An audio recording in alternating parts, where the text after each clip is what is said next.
Compare these chord progressions, version A and version B.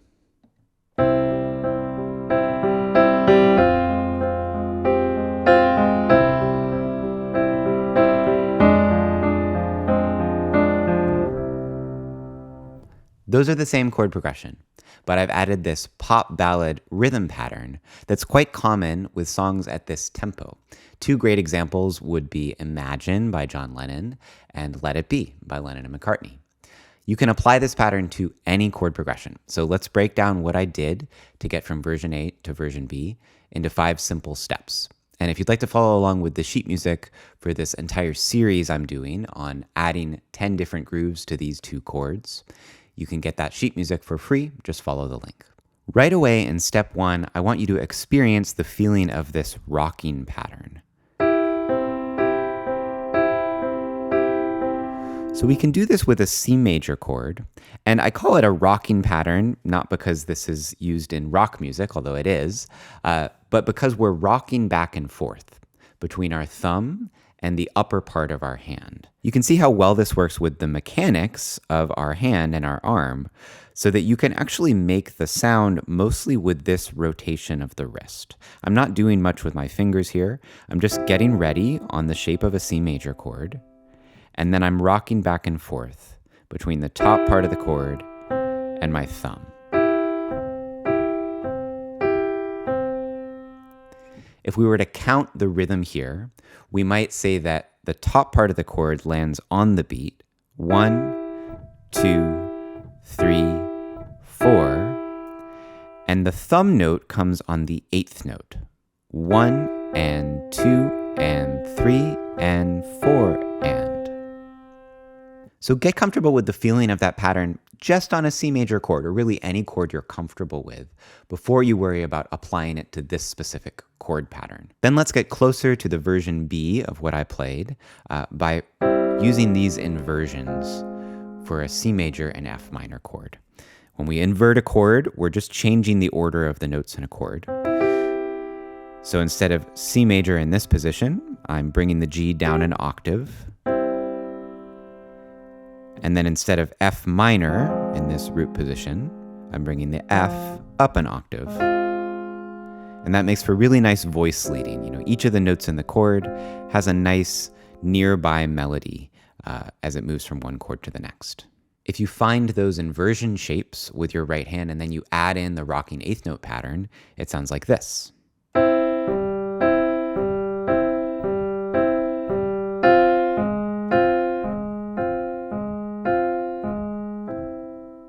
Already you can hear it start to resemble that second pattern that I played. Now, a fun chance for improvisation here is that you can keep changing the inversions of these 2 chords and move up and down the piano. Check it out.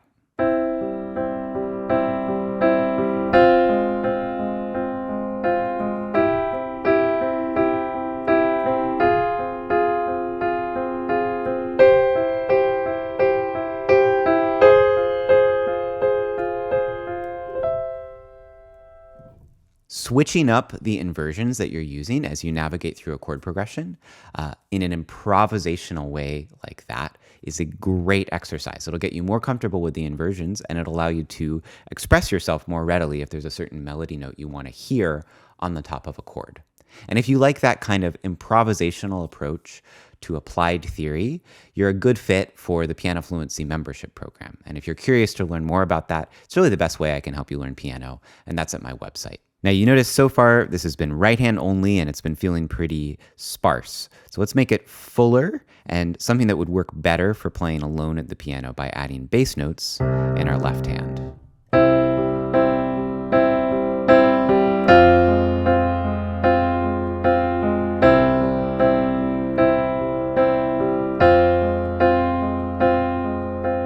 You notice I'm playing octaves for the C, and then I'm just playing a single note for the F. And that mostly has to do with convenience. You know, it's really easy to move my hand from the C to the single note on the F and back. I could also go down to octaves on the F if I wanted a bigger sound. But here I'm just keeping things nice and simple and only going to a single note on the F, so I don't even have to change my hand position in the left hand. Now for step 4, a really important part of this sound is the sustain pedal. And the coordination of the sustain pedal here is no different than if we were sustaining whole notes. 1, 2, 3, 4, change. 2, 3, 4, change. When I say change, I'm referring to changing the pedal. That's what we do when a chord sound changes, and we briefly lift the pedal at the same moment that our hand comes down. Once you get that coordination, that's the same coordination you're going to use with the sustain pedal for your whole life as a chord playing pianist. But it can be a little tricky for people at first. And sometimes it trips people up to add in more complex rhythm like this. But what you want to remember is your foot is actually doing exactly the same thing at exactly the same time with the eighth note pattern as with the whole note pattern, right? If I just narrate what my foot is doing, here's the eighth note pattern. Down, change, change, change. Here's whole notes. Down, change, change.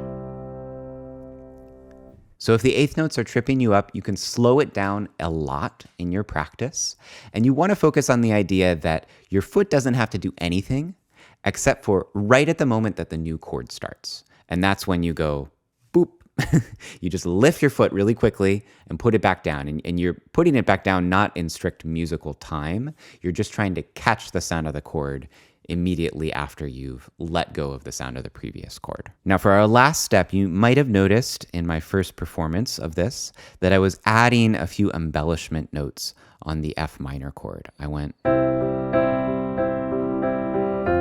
right here, a different melody note was on top, and then also right here. If you wanted, you could assign a different chord symbol based on that added note, but I think a better way to think about it is that it's just a suspension in the melody. The melody is moving one scale tone above the chord tone for just a moment and then resolving back down. So we would call that a suspension. So I'm not really thinking about these added notes as a 9 or a 6 for the F minor chord. I'm just thinking about them as melody notes that come from the key of C major. And I know we'll have students asking, okay, if we're in the key of C major, why does F minor make sense?